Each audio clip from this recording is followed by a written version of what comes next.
How's it going, everybody? Welcome back to the new video of Tokyo Revengers. This is episode 3, and I gotta say, this episode was pretty cool. I'll be off the bat. This episode, it was an average episode, 7.5. It was cool. I really liked the characters that came out, and it was just a nice little come down. I like where's the pacing of this. Nothing extraordinary came out of this, but pretty good episode. So the episode begins with the fight between Takemichi and the big dude Kiyoso, I can't remember his name is, but it's a big fight between them, and fucking Takemichi is like Rocky, bro. He keeps getting back up, he keeps getting beat down, beat, and he refuses to lose to him. And the guy's like, give me my bat. And during this whole fight, I also have to mention his one buddy, the one who has the same hairstyle, the same pompadour hairstyle, is ready to come in clutch. Yo, these homies are to die for, bro. That man was looking in his pocket, he grabbed that knife and was like, look, I gotta protect my friend because this nigga ain't going down and this person keeps beating him up. I gotta save my homeboy. I really admire the tenacity that he has, that he's willing to go those lengths to save him. Now, right when he says get my bat and he wants to beat him to death with the bat, everyone's shocked and everyone's scared because out of nowhere we get introduced to two characters who were just, bro, they look so badass, bro. No cap, these guys are some of my favorite fucking characters off the bat, dude. Just looking at them is, they're so cool. We see Draken and Mikey, and they just roll through looking badass, and they just come in looking like they're ready to fight anybody who's gonna get in their way. And it's funny because even the big dude, he shuts up and he's like, oh shoot, it's boss. Everybody bows their heads, and it's crazy that Mikey's the shorter one of the two, because Draken's at least 6'2", and Mikey's at least 5'6", 5'5". He's a little bit shorter than Takemichi actually, and he rolls through, and then he goes, yo, what's your name, dude? And he's like, oh, I'm Hanagakari Takemichi. And he goes, Hanagakari? Is it Hanagakari? I feel like I'm messing up his name. It's Hanaraki or something like that. Hanaguraki. I'm gonna go straight. Anyways, yeah, so he looks at him, he goes, I like you have a lot of heart, because he straight out says during his fight, he was like, I'm not gonna give up because I got something to fight for. He keeps getting up, keeps smiling like he's taking these hits, and the dude's like, oh, I'm so sorry. And then Draken beats the fuck out of him and says, shut the hell up, bro, bow your head lower. He goes, bow your head lower next time. Who the fuck do you think you are? Who made you king? And then Mikey beats the fuck out of him. He breaks his nose with one kick, and he basically shuts down the whole the fights and the middle school fights, and says, you know what, bro, for a middle schooler, you got heart. He goes, now you're my friend, bruh. Some Luffy vibes, bro, some Luffy vibes. But so they become friends. They all get because the betting fights are over. His homie tells him, bro, for toughing it out, for really standing up for all of us, you've done something that, you went above and beyond for the crew. You went above and beyond for the homies. I was about to stab him for you, but because you held out, because you held your ground, we don't have to fight no more. We're no longer slaves to that part of the gang, which is pretty cool, because I'm really happy that they were able to. He's already made a big dent in the future just by doing that alone, because it was those fights and being a slave is what pushed him away from wanting to be a delinquent, and why he kept running.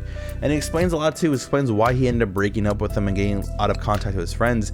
It's because he's running away from life. He's always been running away from life, and now this is the first time in his second chance where he wants to stand up and not let the future come to pass, which is pretty good. Eventually, we see him trying to go to school. He meets with Hina, and she's really cute with them, and it's just so nice that they're I really do enjoy the interactions between Hina and Takemichi. They're so cute together, and it's so wholesome. And it's just wholesome that how much of a like she really digs him as a person. And eventually they make a date for like after like middle, like they make a date in between her regular school and cram school.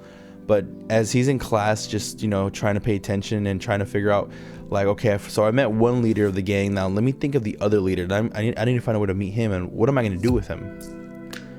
Eventually, of course, Mikey and Draken break into the school just to hang out with Takemichi. I was like, yo, what the fuck? They beat up all the third years, and they're just like, come on and play with us. And then he's like, oh, okay, I guess. What are we gonna do? Then Hina, like a bat out of hell, this bitch was like, nah, fam. She slaps freaking Mikey across the face. Draken puts his arm around her like, bitch, who the fuck do you think you is? And it gives enough courage to Takemichi to be like, nah, like, get your hands off my girl. Like, you don't do that to her. Like, I'm ready to fight you for her. And even Draken is impressed because he hears the word like, look, like, no one's like, you can't lay a finger on her. Like, I'll gladly get my ass beat as long as she don't. And even Mikey, who like was about to be like, bro, like, I thought we were gonna be homies, but I guess I gotta put hands on you. And Takemichi still has the nerve to be like, you know what, bro, like, do what you gotta do, because no, as long as you don't hurt her, I don't care. And then as Mikey's about to punch him, he goes, just kidding, I'm fucking with you, Takemichi. Like, I like that about you. You have that resolve, that dope ass resolve. And even Draken is like, damn, bro, you stood up to me, bro. That's fucking dope. Like, he's a real one. Like, no one stands up to me. Like, you have to understand that makes you cool in my eyes. And it's just so cool because, like, the whole school's afraid, and even when she slaps him, everyone's scared. And eventually, like, she apologized because she read the situation wrong. And even Draken tells him, like, you know, I like that you have that kind of resolve to, like, never give up. That's a strong resolve that not a lot of people have, which he's very accurate about. Eventually, again, Hina apologizes to them for slapping him because she didn't know what was going on, and he goes like, it's fine, I never hit a girl, like, that's fucking retarded. That's not something I do. And it's just so wholesome, bro. Like, the fact that when he goes out and hangs with them and they make plans for another date, like, Mikey's not the typical delinquent. There's more depth to him than we even realized. To him, he had an older brother that acted just like Takemichi, who was down to fight, and an impossible fight. And even if he loses, as long as he stood his ground, that's all he cared about. And there's one line, like, it just paints Mikey as he's the leader of the Tokyo Maji gang in the future, but he has morals. He has things that lines he won't cross. And it's very interesting because that's not the Mikey that we're going to come to know 12 years later. So the whole time, Takemichi's thinking, what changes in him? What's different? Like, they shut down the betting of the fights. He doesn't hit women. He doesn't go for unneeded violence. Like, what is it? Like what changes him? And he still ponders that whole question for the longest time. And it isn't until it isn't until like after he hangs out with him and Draken even lets him know and says this line of, like, which is my favorite line of this episode. There's a lot of guys who can fight in the world, but there's not a lot of guys who have, like, the resolve to never give up. Like, it just goes to show, like, anybody can kick somebody's ass, but to get your ass beat and never give up, that's a different caliber of a man. It's really good. It's wholesome stuff. And, like, as he keeps pondering, like, what makes these guys different, because these guys have morals, these guys have, like, code of honor, like, what changes, like, them to be, like, these gangbangers in the future. And it's the other guy, I forgot his name now, but it's the other guy with the glasses that he passes while walking, and the way he looks, I feel like he's the poison in the group. He's the bad fruit that changes everything. He's the reason why the gang goes into war with itself, because there's the honorable side and then there's the shady side, and I feel like that's what we're gonna get into more in the next episode.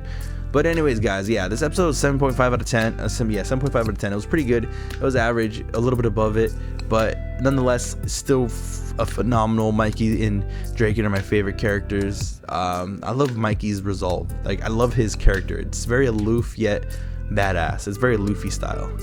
But anyways, guys, that's gonna be it. This is your boy Poppy Wolf saying peace out, y'all. I'll catch y'all in the next video. Much love, peace and love, and remember, 1,000 subscribers.